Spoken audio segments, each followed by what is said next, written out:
आज सुनते हैं योगिनी एकादशी व्रत कथा। तो एक बार बोलिए प्रेम से योगिनी एकादशी माता की जय, विष्णु भगवान की जय, लक्ष्मी माता की जय। योगिनी एकादशी का महत्व। हिंदू धर्म ग्रंथों में हर एकादशी का अपना अलग महत्व बताया गया है। इन्हीं अलग अलग विशेषताओं के कारण इनके नाम भी भिन्न भिन्न रखे गए हैं। प्रत्येक वर्ष में 24 एकादशियां होती है। मल मास की एकादशियों को मिलाकर इनकी संख्या 26 हो जाती है। इन्हीं एकादशियों में से एकादशी आषाढ़ मास के कृष्ण पक्ष की एकादशी जिसे योगिनी एकादशी कहते हैं। योगिनी एकादशी का उपवास रखने से समस्त पापों का नाश होता है तथा इस लोक में भोग और परलोक मुक्ति भी मिलती है। योगिनी एकादशी व्रत कथा। महाभारत काल की बात है कि एक बार धर्मराज युधिष्ठिर ने भगवान श्री कृष्ण से कहा, हे त्रिलोकीनाथ, मैंने ज्येष्ठ माह के शुक्ल पक्ष की निर्जला एकादशी की कथा सुनी। अब आप कृपा करके आषाढ़ मास के कृष्ण पक्ष की एकादशी की कथा सुनाइए। इस एकादशी का नाम तथा महात्म्य क्या है, सो अब मुझसे विस्तार पूर्वक बताइए। श्री कृष्ण ने कहा, हे पांडु पुत्र, आषाढ़ माह के कृष्ण पक्ष की एकादशी का नाम योगिनी एकादशी है। इसके व्रत से सभी पाप नष्ट हो जाते हैं। यह व्रत इस लोक में भोग तथा परलोक में मुक्ति देने वाला है। हे धर्मराज, यह एकादशी तीनों लोकों में प्रसिद्ध है। इसके व्रत से सभी पाप नष्ट हो जाते हैं। तुम्हें मैं पुराण में कही हुई कथा सुनाता हूँ, ध्यान पूर्वक श्रवण करो। कुबेर नाम का एक राजा अलकापुरी नाम की नगरी में राज्य करता था। वह शिव भक्त था। उनका हेममाली नामक एक यक्ष सेवक था जो पूजा के लिए फूल लाया करता था। हेममाली की विशालक्षी नाम की एक अति सुंदर स्त्री थी। एक दिन वह मानसरोवर से पुष्प लेकर आया, किंतु काम सख्त होने के कारण पुष्प को रखकर अपनी स्त्री के साथ रमण करने लगा। इस भोग विलास में दोपहर हो गई। हेमावली की राह देखते देखते जब राजा कुबेर को दोपहर हो गया तो उसने क्रोध पूर्वक अपने सेवक को आज्ञा दी कि तुम लोग जाकर पता लगाओ कि हेमावली अभी तक पुष्प लेकर क्यों नहीं आया। जब सेवकों ने उसका पता लगाया, राजा के पास जाकर बताया, हे राजन, वह हेमावली अपनी स्त्री के साथ रमण कर रहा है। इस बात को सुन राजा कुबेर ने हेमावली को बुलाने की आज्ञा दी। डर से कांपता हुआ हेमावली राजा के सामने उपस्थित हुआ। उसे देखकर कुबेर को अत्यंत क्रोध आया और उसके होठ फड़फड़ाने लगे। राजा ने कहा, अरे अधम, तूने मेरे परम पूजनीय देवों के भी देव भगवान शिव जी का अपमान किया है। मैं तुझे श्राप देता हूँ कि तू स्त्री के वियोग में तड़पते और मृत्यु लोक में जाकर कोढ़ी की जीवन व्यतीत करे। कुबेर के श्राप से वह तत्लक्षण स्वर्ग से पृथ्वी पर आ गिरा और कोढ़ी हो गया। उसकी स्त्री भी उससे बिछड़ गई। मृत्यु लोक में आकर उसने अनेक भयंकर कष्ट भोगे, किंतु शिव की कृपा से उसकी बुद्धि मलिन न हुई और उसे पूर्व जन्म के भी सुध रही। अनेक कष्टों को भोगता हुआ तब अपने पूर्व जन्म के कुकर्मों को याद करता हुआ वह हिमालय पर्वत की तरफ चल पड़ा। चलते चलते वह मार्कंडेय ऋषि के आश्रम में जा पहुंचा। वहाँ ऋषि अत्यंत वृद्ध तपस्वी थे। वह दूसरे ब्रह्मा के समान प्रतीत हो रहे थे और उनका वह आश्रम ब्रह्मा की सभा के समान शोभा दे रहा था। ऋषि को देखकर हेमावली वहां गया और उन्हें प्रणाम करके उनके चरणों में गिर पड़ा। हेमावली को देखकर मार्कंडेय ऋषि ने, तूने कौन से निकष्ट कर्म किए हैं जिससे तू कोढ़ी हुआ है और भयंकर कष्ट भोग रहा है। महर्षि की बात सुनकर हेमावली बोला, हे मुनि श्रेष्ठ, मैं राजा कुबेर का अनुचर था। मेरा नाम हेमा वाली है। मैं प्रतिदिन मानसरोवर से फूल लाकर शिव पूजा के समय कुबेर को दिया करता था। एक दिन पत्नी सहवास के सुख में फंस जाने के कारण मुझे समय का ज्ञान ही नहीं रहा और दोपहर तक पुष्प न पहुंचा सका। तब उन्होंने मुझे श्राप दिया कि तू अपनी स्त्री का वियोग और मृत्यु लोक में जाकर कोढ़ी बनकर दुख भोग। इसी कारण मैं कोढ़ी हो गया हूँ तथा पृथ्वी पर आकर भयंकर कष्ट भोग रहा हूँ। अतः कृपा करके आप कोई ऐसा उपाय बतलाइए जिससे मेरी मुक्ति हो। मार्कंडेय ऋषि ने कहा, हे हेमवाली, तूने मेरे सन्मुख सत्य वचन कहे हैं, इसीलिए मैं तेरे उद्धार के लिए एक व्रत बताता हूँ। यदि तू आषाढ़ माह के कृष्ण पक्ष की योगिनी नामक एकादशी का विधि पूर्वक व्रत करेगा तो तेरे सभी पाप नष्ट हो जाएंगे। महर्षि के वचन सुन हेमावाली अति प्रसन्न हुआ और अनेक वचनों के अनुसार योगिनी एकादशी का विधान पूर्वक व्रत करने लगा। इस व्रत के प्रभाव से अपने पुराण स्वरूप में आ गया और अपनी स्त्री के साथ सुख पूर्वक रहने लगा। भगवान श्री कृष्ण ने कहा, हे राजन, इस योगिनी एकादशी की कथा का फल 88,000 ब्राह्मणों को भोजन कराने के बराबर है।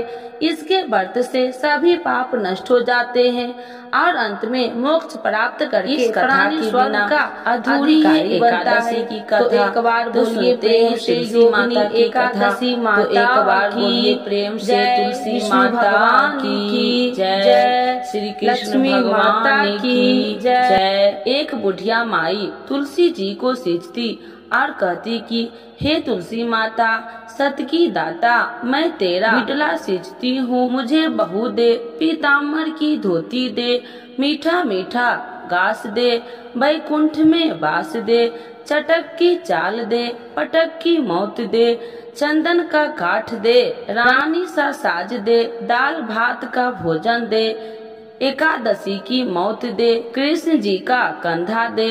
जब तुलसी माता यह बात सुनकर सूखने लगी तो भगवान ने पूछा कि हे तुलसी, तुम क्यों सूख रही हो? तुलसी माता ने कहा कि एक बुढ़िया रोज आती है और यही बात कह के जाती है, मैं सब बात तो पूरा कर दूंगी, लेकिन कृष्ण का कंधा कहाँ से लाऊंगी? तो भगवान बोले, जब वो मरेगी तो मैं अपने आप कंधा दे आऊंगा, तू बुढ़िया माई से कह देना। जब बुढ़िया माई मर गई, सब लोग आ गए।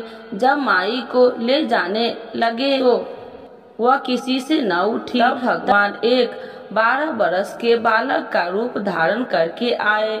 बालक ने कहा, मैं कान में एक बात कहूँगा तो बुढ़िया माई उठ जाएगी।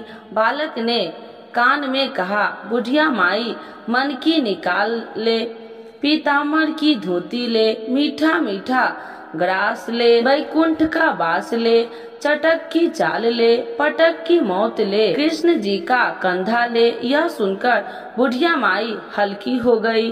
भगवान ने कंधा दिया और बुढ़िया माई को मुक्ति मिल गई। हे तुलसी माता, जैसे बुढ़िया माई को मुक्ति दी वैसे सबको देना। तो एक बार बोलिए प्रेम से तुलसी माता की जय, श्री कृष्ण भगवान की जय। एकादशी के दिन यह कथा जरूर सुने। एक लपसी था, एक तपसी था। तपसी हमेशा भगवान की तपस्या में लीन रहता था। लपसी रोजाना 1.25 सेर की लापसी बनाकर भगवान का भोग लगाकर जीम लेता था। एक दिन दोनों लड़ने लगे। तपसी बोला, मैं रोज भगवान की तपस्या करता हूँ, इसीलिए मैं बड़ा हूँ। लपसी बोला, मैं रोज भगवान को 1.25 सेर लपसी का भोग लगाता हूँ, इसीलिए मैं बड़ा हूँ। नारद जी वहाँ से गुजर रहे थे। दोनों को लड़ता देखकर उनसे पूछा कि तुम क्यों लड़ रहे हो? तपसी ने खुद के बड़ा होने के कारण बताया और लपसी ने अपना कारण बताया। नारद जी बोले, तुम्हारा फैसला मैं कर दूंगा। दूसरे दिन लपसी और तपसी नहाकर अपनी रोज की भक्ति करने आए तो नारद जी ने छुप कर 1.25 करोड़ की एक एक ऊँटी उन दोनों के आगे रख दी। तपसी की नजर जब अंगूठी पर पड़ी तो उसने चुपचाप अंगूठी उठाकर अपने नीचे दबा लिया। लप्सी की नजर अंगूठी पर पड़ी लेकिन उसने ध्यान नहीं दिया। भगवान का भोग लगाकर लप्सी खाने लगा। नारद जी सामने आए तो दोनों ने पूछा कि कौन बड़ा है, तो नारद जी ने तपसी से खड़ा होने को कहा। वो खड़ा हुआ तो उसने नीचे दबी अंगूठी दिखाई पड़ी। नारद जी ने तपसी से कहा, तपस्या करने के बाद भी तुम्हारी चोरी करने की आदत नहीं गई, इसीलिए लप्सी बड़ा है और तुम्हें तुम्हारी तपस्या का कोई फल भी नहीं मिलेगा। तपसी शर्मिंदा होकर माफी मांगने लगा। उसने नारद जी से पूछा, मुझे मेरी तपस्या का फल कैसे मिलेगा? नारद जी ने कहा, यदि कोई गाय और कुत्ते की रोटी नहीं बनाएगा तो फल तुझे मिलेगा। यदि कोई ब्राह्मण को भोजन करवाकर दक्षिणा नहीं देगा तो फल तुझे मिलेगा। यदि कोई साड़ी के साथ ब्लाउज नहीं देगा तो फल तुझे मिलेगा। यदि कोई दिए से दिया जलाएगा तो फल तुझे मिलेगा। यदि कोई सारी कहानी सुने लेकिन तुम्हारी कहानी नहीं सुनेगा तो फल तुझे मिलेगा। उसी दिन से हर व्रत कथा कहानी के साथ लप्सी तपसी की कहानी भी सुनी और कही जाती है। तो एक बार बोलिए प्रेम से एकादशी माता की जय। तो आज जानते हैं योगिनी एकादशी 2024 कब है। योगिनी एकादशी जाने तिथि, पूजा विधि और शुभ मुहूर्त। साल में 24 एकादशी व्रत रखे जाते हैं। यह सभी भगवान विष्णु को समर्पित है। इस दिन उनकी पूजा करने से शुभ फलों की प्राप्ति होती है। ऐसे में कुछ लोग निर्जला उपवास भी रखते हैं जो बेहद कठिन होता है। इस दिन को लेकर मान्यता है कि जो भी एकादशी का व्रत रखता है उस पर भगवान विष्णु के साथ साथ माता लक्ष्मी की कृपा भी बनी रहती है। ऐसे में आषाढ़ माह में आने वाली योगिनी एकादशी का महत्व अधिक बढ़ जाता है। आषाढ़ महीने के कृष्ण पक्ष की एकादशी को योगिनी एकादशी के नाम से जाना जाता है। इस बार 2 जुलाई 2024 के दिन व्रत रखा जाएगा। मान्यता है कि योगिनी एकादशी के दिन विष्णु जी की पूजा अर्चना करने पर पापों से मुक्ति मिलती है। ये भी कहा जाता है कि इस व्रत को करने से मृत्यु के बाद भगवान विष्णु के चरणों में स्थान प्राप्त होता है। इस दिन व्रत रखने से 88,000 ब्राह्मणों को भोजन कराने के बराबर फल की प्राप्ति होती है।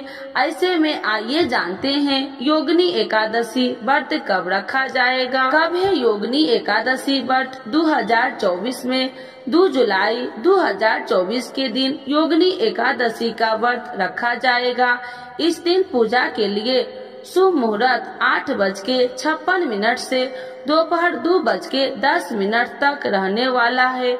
वही योगिनी एकादशी का व्रत 3 जुलाई सुबह 5:28 से सुबह 7:10 पर होगा। योगिनी एकादशी पूजा विधि। योगिनी एकादशी के दिन विष्णु जी की पूजा का विधान है। साथ ही पीपल के वृक्ष की पूजा भी करनी चाहिए। इस दिन प्रातः काल उठकर स्नान करना चाहिए। इसके बाद पीले रंग के वस्त्र धारण करना अधिक शुभ होता है। फिर भगवान विष्णु का ध्यान करते हुए व्रत का संकल्प ले। इसके बाद उनकी विधि अनुसार पूजा करे और योगिनी एकादशी व्रत की कथा पढ़े या सुने। बाद में विष्णु जी की आरती करे। इस दिन आप जरूरतमंद लोगों को भोजन व दान दक्षिणा भी दे सकते हैं। इससे भगवान विष्णु आप पर बेहद प्रसन्न होते हैं। योगिनी एकादशी व्रत के नियम। योगिनी एकादशी व्रत के दिन अत्र का सेवन नहीं करना चाहिए। एकादशी का व्रत नहीं रखने वाले को भी चावल का सेवन नहीं करना चाहिए।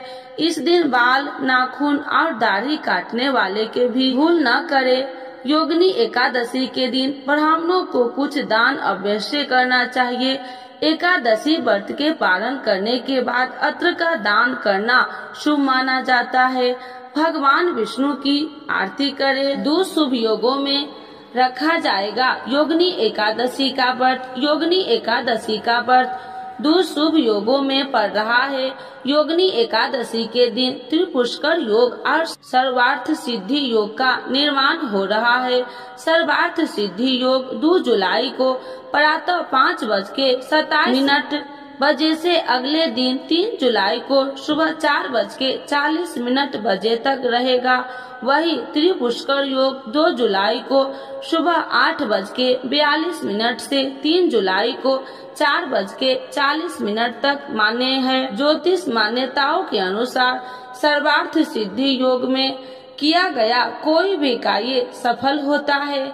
इसके साथ ही त्रिपुष्कर योग में पूजा पाठ, दान, यज्ञ या कोई और शुभ कार्य करने से उसका 3 गुना फल मिलता है। त्रिपुष्कर योग में योगिनी एकादशी व्रत की पूजा करना बेहद फलदायी होता है। योगिनी एकादशी की पूजा विधि। योगिनी एकादशी के दिन सुबह उठकर स्नान के पश्चात स्वच्छ वस्त्र धारण करे। श्री हरि विष्णु को पीले रंग प्रिय है, इसीलिए इस दिन पीला रंग धारण करे। भगवान विष्णु की पूजा करने के लिए चौकी सजाए और विष्णु भगवान की प्रतिमा रखे। इसके अतिरिक्त भगवान विष्णु पर पीले फूलों की माला अर्पित की जाती है। भगवान विष्णु को तिलक लगाए। पूजा सामग्री में तुलसी दल, फल, मिठाई और फूल आदि सम्मिलित किए जाते हैं। इस दिन योगिनी एकादशी की कथा सुने या पढ़े। अगले दिन व्रत का पालन करे। योगिनी एकादशी माता की आरती। ओम जय एकादशी जय एकादशी जय एकादशी माता। विष्णु पूजा व्रत को धारण कर सकती मुक्ति पाता। ओम जय एकादशी जय एकादशी जय एकादशी माता। तेरे नाम गिनाओ देवी भक्ति प्रदान करनी। गण गौरन की देनी माता शास्त्रों में बरनी। तेरे नाम गिनाओ देवी भक्ति प्रदान करनी। गण गौरव की देनी माता शास्त्रों में बरनी। ओम जय एकादशी जय एकादशी जय एकादशी माता। मार्गशीर्ष के कृष्ण पक्ष की उत्पन्ना विश्वतारिणी जन्मी। शुक्ल पक्ष में होए मोक्षदा मुक्ति दाता बन आई। मार्गशीर्ष के कृष्ण पक्ष की उत्पन्ना विश्वतारिणी जन्मी। शुक्ल पक्ष में होए मोक्षदा मुक्तिदाता बन आई। ओम जय एकादशी जय एकादशी जय एकादशी माता। पौष के कृष्ण पक्ष की सफला नामक है। शुक्ल पक्ष में होए पुत्रदा आनंद अधिक रहे। पौष के कृष्ण पक्ष की सफला नामक है। शुक्ल पक्ष में होए पुत्रदा आनंद अधिक रहे। ओम जय एकादशी जय एकादशी जय एकादशी माता। नाम सटतीला माघ मास में कृष्ण पक्ष आवे। शुक्ल पक्ष में जया कहावे विजय सदा पावे। नाम सटतीला माघ मास में कृष्ण पक्ष आवे। शुक्ल पक्ष में जया कहावे विजय सदा पावे। ओम जय एकादशी जय एकादशी जय एकादशी माता। विजया फाल्गुन कृष्ण पक्ष में शुक्ला आम्ल की। पाप मोचनी कृष्ण पक्ष में चैत्र महाबली की। विजया फाल्गुन कृष्ण पक्ष में शुक्ला आम्ल की।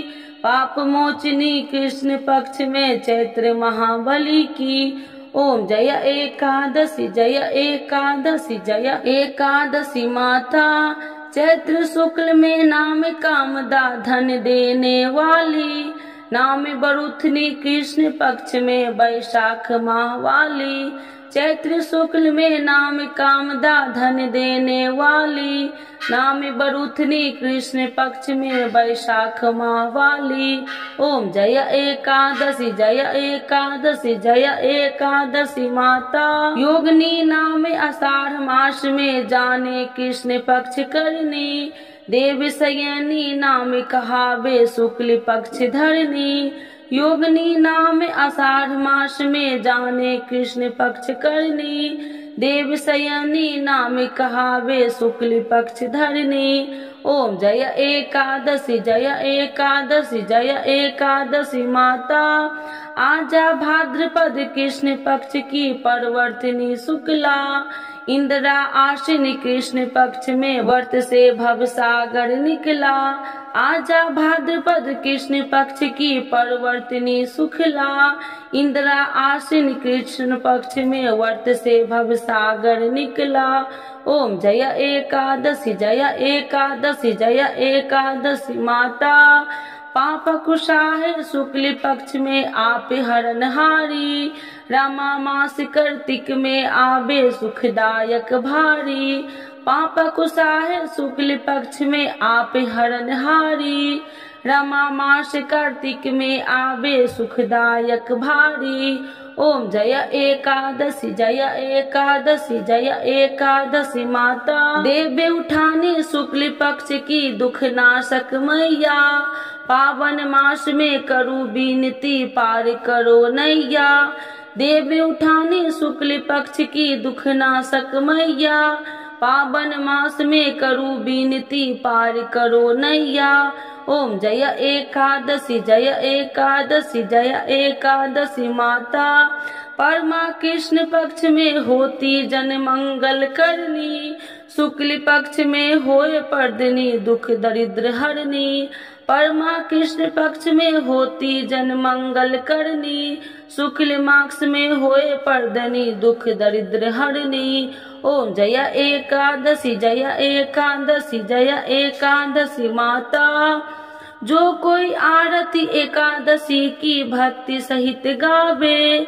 जन गुरुदास स्वर का वास निश्चय वह पावे। जो कोई आरती एकादशी की भक्ति सहित गावे। जन गुरुदास स्वर का वास निश्चय वह पावे। ओम जय एकादशी जय एकादशी जय एकादशी माता। विष्णु पूजा व्रत को धारण कर शक्ति मुक्ति पाता। शक्ति मुक्ति पाता। तो एक बार बोलिए प्रेम से एकादशी माता की जय। विष्णु भगवान की जय। लक्ष्मी माता की जय।